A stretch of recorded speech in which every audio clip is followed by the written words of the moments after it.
Il y a quelques années de ça, j'avais été contactée par un ancien pote du lycée qui m'avait demandé mon aide. Il n'avait pas oublié mon goût pour tout ce qui touche à l'espionnage, films, gadgets, livres, etc. Il savait que j'avais du matos de ce genre et avait besoin d'un micro-espion. Micro qui se place sur quelqu'un pour enregistrer une conversation à son insu. À vrai dire, cela faisait pas mal de temps que j'avais délaissé cet univers. J'étais adulte maintenant, j'étais mariée, j'avais 2 enfants. Tout ce matos, je l'avais bien évidemment gardé. Mais il devait être dans mon grenier maintenant, prenant la poussière. Cependant, l'histoire qu'il m'avait racontée m'avait presque convaincue. Pas seulement de lui prêter le matos, mais surtout de l'accompagner dans son aventure. C'était follement excitant, cela ravivant en moi des souvenirs et passions, me rappelant pourquoi j'adorais cet univers. Il m'avait donc presque convaincue, comme je l'ai dit. Faut dire que j'étais assez lâche. J'adore voir les gens dans les films prendre des risques, mais moi, je ne voulais jamais en prendre. Ma vie était simple et tranquille. Pourquoi gâcher tout ça? Sa réponse a été simple aussi. L'argent. Il m'avait promis une belle liasse de billets si je l'accompagnais. J'avais donc accepté. Mon pote n'était pas marié, mais il avait énormément d'amis. Il était actif et aidé dans beaucoup d'associations d'œuvres de charité, tout ça.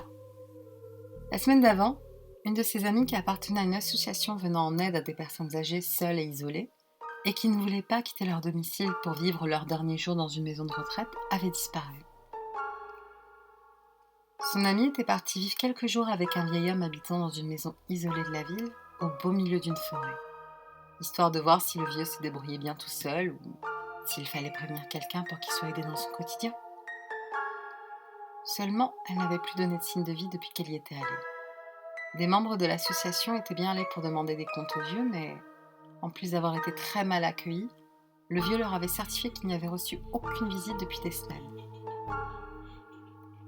Même la police qui avait enquêté n'avait rien trouvé de suspect.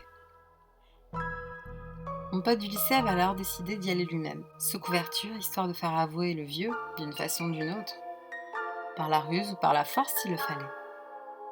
On avait mis au point un plan pour pouvoir arriver à nos fins. Mon ami se ferait passer pour un inspecteur des impôts qui viendrait vérifier si la déclaration du vieux était conforme.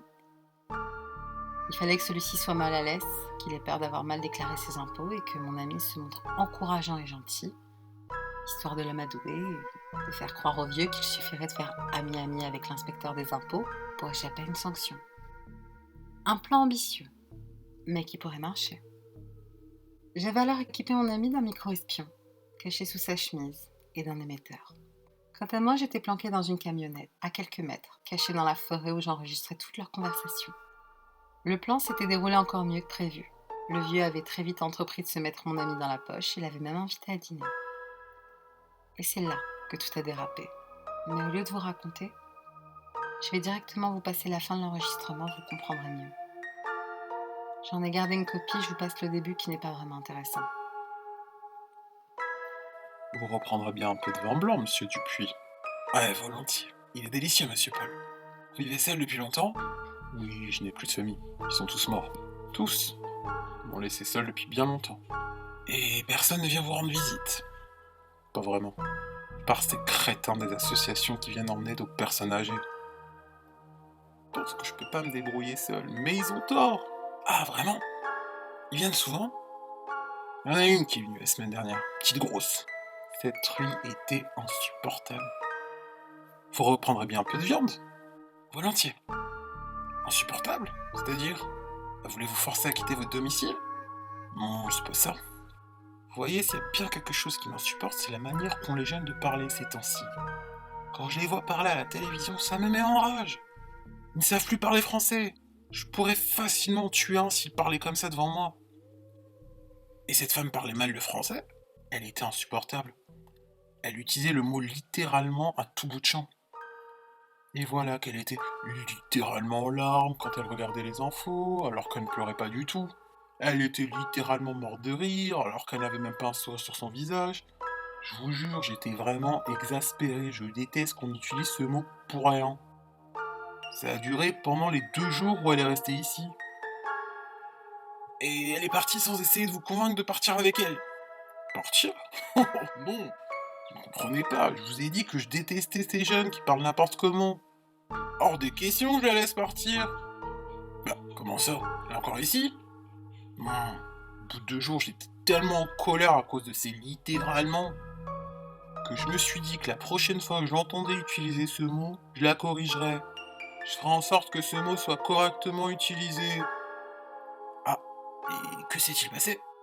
Eh bien, elle avait chaud et elle s'est écriée: Je suis littéralement en train de cuire. Ne, ne me dites pas que.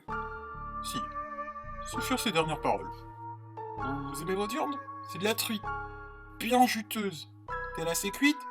Mais c'est pas vrai, Vous avez du mal à respirer, hein? Allez, reprenez donc un peu de vin, c'est une cuvée mortelle. Littéralement. Ça a été la dernière fois que j'ai vu mon pote du lycée.